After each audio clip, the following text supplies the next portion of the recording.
សួស្តីកូនៗសិស្សថ្នាក់ទី6ជាទីនឹករលឹកថ្ងៃនេះលោកគ្រូមកបន្តមេរៀនទី1ដែលមានចំណងជើងថាចំនួនហើយនៅក្នុងចំណុច 1.5 លោកគ្រូសូមរំលឹកមេរៀនបងប្អូនឡើងវិញអំពីខ្ទង់នៃចំនួនចឹងដើម្បីអានចំនួនបានត្រឹមត្រូវកូនត្រូវស្គាល់ខ្ទង់នៃចំនួនជាមុនសិនចឹងលោកគ្រូមានសំណួរសួរកូនខ្លះតើកូនចាំទេថាខ្ទង់មានចំនួនប៉ុន្មានហើយគេរាប់ខ្ទង់នឹងពីណាទៅណាណាហើយគេរាប់ខ្ទង់នឹងពីណាទៅណានៅក្នុងមេរៀននេះលោកគ្រូនឹងបង្ហាញកូនអំពីចំនួនខ្ទង់និងរបៀបរាប់ខ្ទង់ឡើងវិញណាអញ្ចឹងអ្វីដែលកូនត្រូវចាំនោះគឺទី1ចំនួនខ្ទង់នៃចំនួនអញ្ចឹងបើមានចំនួនមួយយើងត្រូវស្គាល់ខ្ទង់របស់វាហើយទី2គឺយើងត្រូវចេះរាប់ខ្ទង់របស់វាតើការរាប់ខ្ទង់ហ្នឹងគេរាប់ពីណាទៅណាណាចឹងនៅក្នុងមេរៀននេះលោកគ្រូនឹងបង្ហាញកូនអំពីចំនួនខ្ទង់និងរបៀបរាប់ខ្ទង់ឡើងវិញដើម្បីឲ្យបងប្អូនយល់កាន់តែច្បាស់បន្ថែមទៀតនៅក្នុងការរាប់ខ្ទង់ចំនួនខ្ទង់គឺមាន7ខ្ទង់ណាខ្ទង់នៃចំនួនគឺមាន7ខ្ទង់ហើយគេរាប់ខ្ទង់នៃចំនួនពីស្ដាំមកឆ្វេងដោយចាប់ផ្ដើមពីខ្ទង់រាយខ្ទង់10ខ្ទង់100ខ្ទង់ពាន់ខ្ទង់ម៉ឺន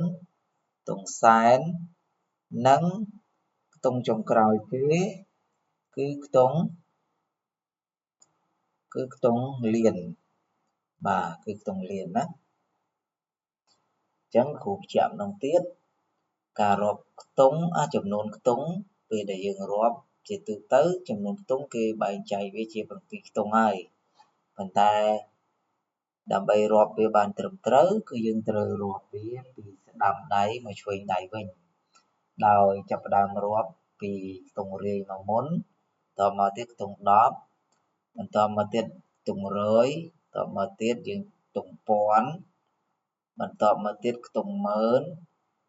និងបន្តមកទៀតខ្ទង់សែនហើយចុងក្រោយនោះគឺខ្ទង់ដែលធំជាងគេគឺខ្ទង់លានអញ្ចឹង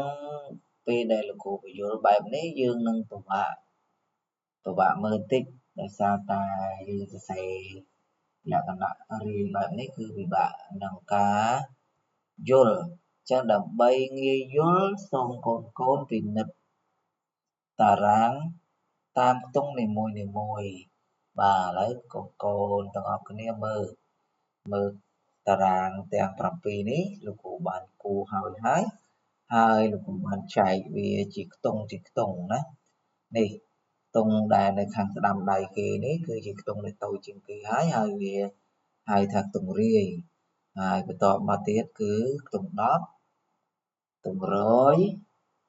ខ្ទង់ពាន់ខ្ទង់ម៉ឺនខ្ទង់សែននិងខ្ទង់ចុងក្រោយគឺខ្ទង់លានណាហើយលោកគ្រូឆ្លៀតឱកាសនេះសូមបញ្ជាក់បងប្អូនបន្ថែមបន្តិចថានៅក្នុងខ្ទង់លាននេះទោះបីមានតួលេខប្រមាណក៏ដោយគឺយើងត្រូវដាក់ទាំងអស់អញ្ចឹងយើងទៅពិនិត្យមើលឧទាហរណ៍ណាគេមានចំនួន3,456,789ហើយគេសួរយើងថាចំណុចកតើចំនួន3,456,789មានប៉ុន្មានខ្ទង់អញ្ចឹងបងប្អូនបានរៀនខាងលើហើយចំនួនខ្ទង់ គឺយើងរាប់តាមតួលេខហ្នឹងទៅបើវាមានប្រមាណតួលេខគឺយើងរាប់ប៉ុណ្ណឹងប៉ុន្តែបើវានៅសល់ខ្ទង់ចុងក្រោយច្រើនជាងគេមាន1លេខ2លេខគឺយើងដាក់នៅក្នុងខ្ទង់តែមួយទេគឺខ្ទង់លានហ្នឹងអញ្ចឹងដើម្បីឆ្លើយសំណួរនេះបានបងប្អូនត្រូវចេះរាប់ខ្ទង់នៅទីនេះសិនណាហើយចំនួនហ្នឹងវាមានប្រមាណខ្ទង់ព្រោះគេសួររកចំនួនខ្ទង់អញ្ចឹងយើងរាប់ទៅតើវាមានប្រមាណខ្ទង់សំណួរខគេសួរថាតើតួលេខនីមួយៗនៃចំនួន3,456,789ស្ថិតនៅខ្ទង់មួយណាណាតួលេខនីមួយៗហ្នឹងវាស្ថិតនៅក្នុងខ្ទង់មួយណាអញ្ចឹងកន្លែងនេះពិបាកបន្តិចប៉ុន្តែវាអត់ពិបាកទេបើសិនជាយើងយល់មេរៀនច្បាស់ហើយយើងចេះគូតារាងបែបនេះណាបើយើងចេះគូតារាងបែបនេះយើងនឹងស្គាល់ថាតួលេខ3ហ្នឹងនៅខ្ទង់អីតួលេខ4នៅខ្ទង់អីតួលេខ5ខ្ទង់អី6ខ្ទង់អី7ខ្ទង់អី8ខ្ទង់អីនិងលេខ9ហ្នឹងនៅខ្ទង់អីហើយអញ្ចឹងយើងមកមើលចម្លើយទាំងអស់គ្នាចម្លើយចំណុចកគេសួរថាតើចំនួន3,459,789មានប៉ុន្មានខ្ទង់អញ្ចឹងយើងរាប់មកណា1 2 3 4 5 6 7អញ្ចឹងវាមាន7ខ្ទង់អញ្ចឹងយើងឆ្លើយមកចំណុចកចំនួន3,456,789មាន7ខ្ទង់អញ្ចឹងយើងរាប់ឃើញ7ខ្ទង់យើងឆ្លើយ7ខ្ទង់មកហើយចូលដល់ចម្លើយចំណុចខគេសួរយើងថាតើតួលេខនីមួយៗនៃចំនួន3,456,789ហ្នឹងស្ថិតនៅខ្ទង់មួយណាអញ្ចឹងគេសួរនេះគេសួរចង់ដឹងថាតួលេខមួយនេះលេខ3លេខ4លេខ5លេខ6លេខ7លេខ8ហ្នឹងវាស្ថិតនៅក្នុងខ្ទង់ណាមួយអញ្ចឹងដើម្បីឲ្យដឹងថាវានៅក្នុងខ្ទង់ណាមួយគឺយើងយកតួលេខហ្នឹងទៅដាក់ចូលពីឆ្វេងដៃមកណាយើងដាក់ចូលពីឆ្វេងដៃមកលេខដែលដាក់មុនគេគឺលេខ9បន្តមកទៀតលេខ8បន្តមកទៀតលេខ7បន្តមកលេខ6បន្តមកលេខ5លេខ4និងចុងក្រោយគឺលេខ3អញ្ចឹងយើងឃើញថាតាមរយៈលេខដែលយើងដាក់បញ្ចូលតាមខ្ទង់ក្នុងប្រអប់មួយនេះយើងអាចដឹងហើយថាតួលេខមួយហ្នឹងវានៅក្នុងខ្ទង់អីអញ្ចឹងយើងឃើញថាពេលដែលយើងដាក់បែបហ្នឹងយើងងាយស្រួលណាអញ្ចឹងយើងទៅមើលនៅខាងក្រោមវិញយើងនឹងបានឃើញចម្លើយដូចគ្នានេះលោកគ្រូបញ្យល់ម្ដងហើយលោកគ្រូនឹងបញ្យល់នៅខាងក្រោមម្ដងទៀតអញ្ចឹងទាំងអស់គ្នាតាមដានហើយតាមដានទៀតកុំមើលមេរៀនហើយងាកឆ្វេងងាកស្ដាំជជែកគ្នាឬក៏លេងនេះលេងនោះអញ្ចឹងយើងមកមើលណានេះ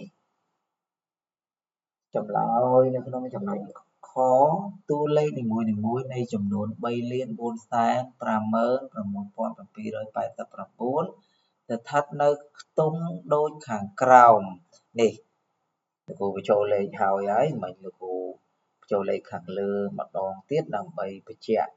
ហើយលោមកដល់ចំណុចនេះយើងអត់ដឹងថាបាច់បានមានលេខនៅក្នុងហ្នឹងតែពិតលេខហ្នឹងគឺលេខដែលជាសំណួររបស់គេអញ្ចឹងយើងត្រូវបញ្ចូលលេខមកបាទបញ្ចូលវាមកលេខដែលត្រូវបញ្ចូលគឺយើងបញ្ចូលពីឆ្វេងដៃទៅស្ដាំដៃណាដើម្បីកុំឲ្យវាខុសខ្ទង់អញ្ចឹងលេខ9យើងបញ្ចូលមកបន្តមកទៀតលេខ8បន្តមកទៀតបញ្ចូលលេខ7លេខ6លេខ5លេខ4និងលេខ3ចុងក្រោយពេលដែលយើងបញ្ចូលបានហើយដោយលោកគ្រូបញ្យល់ខាងលើចាគឺយើងពិនិត្យមើលខ្ទង់វានេះដូចជាលេខ3ជីវានៅក្នុងខ្ទង់អីបាទអញ្ចឹងលេខ3វានៅក្នុងខ្ទង់លានអញ្ចឹងលេខ3ស្ថិតនៅខ្ទង់លានណាអញ្ចឹងសំណួរគេសួរថាតួលេខមួយនៅក្នុងខ្ទង់អីហ្នឹងគឺយើងឆ្លើយថាលេខ3នៅក្នុងខ្ទង់លានបាទនេះ សេចម្លើយខាងក្រោមមកលេខ3នៅក្នុងខ្ទង់លានណាតមកទៀតលេខ4នៅក្នុងខ្ទង់សែនបន្តមកទៀតលេខ5ណាលេខ5នេះវានៅក្នុងខ្ទង់អីគេខ្ទង់ម៉ឺនលេខ6នេះវានៅក្នុងខ្ទង់ពាន់ហើយលេខ7វានៅក្នុងខ្ទង់អីលេខ7ស្ថិតនៅខ្ទង់រយនេះយើងមើលឃើញហើយនេះលេខ7នៅក្នុងខ្ទង់រយហើយលេខ8វិញនៅក្នុងខ្ទង់10លេខ9នៅក្នុងខ្ទង់រាយអញ្ចឹងយើងបានចម្លើយបែបនេះហើយយើងយកមកសរសេរឲ្យមានរបៀបបែបនេះណាប្រាប់គេមកថាតួលេខមួយហ្នឹងដូចជាលេខ3នៅក្នុងខ្ទង់លានលេខ4ស្ថិតនៅក្នុងខ្ទង់សែនលេខ5ស្ថិតនៅខ្ទង់ម៉ឺនលេខ6ស្ថិតនៅក្នុងខ្ទង់ពាន់លេខ7ស្ថិតនៅក្នុងខ្ទង់រយលេខ8ស្ថិតនៅក្នុងខ្ទង់10ហើយលេខ9ជាលេខចុងក្រោយនៅក្នុងខ្ទង់រាយអញ្ចឹងមេរៀនយើងលោកគ្រូសូមបញ្ចប់ត្រឹមនេះប៉ុន្តែមុននឹងបញ្ចប់លោកគ្រូសូមផ្ដាំផ្ញើកូនទាំងអស់គ្នាមើលវីដេអូនេះឡើងវិញឲ្យបាន3-4ចប់និងរៀនធ្វើលំហាត់ដែលមាននៅក្នុងមេរៀននេះនៅក្នុងវីដេអូនេះមើលម្ដងហើយម្ដងទៀតរៀនធ្វើម្ដងហើយម្ដងទៀតដើម្បីឲ្យយើងយល់កាន់តែច្បាស់អញ្ចឹងពេលនេះលោកគ្រូក៏សូមជម្រាបលាបងប្អូនត្រឹមប៉ុណ្ណេះហើយយើងនឹងជួបគ្នានៅវីដេអូក្រោយអរគុណជម្រាបលា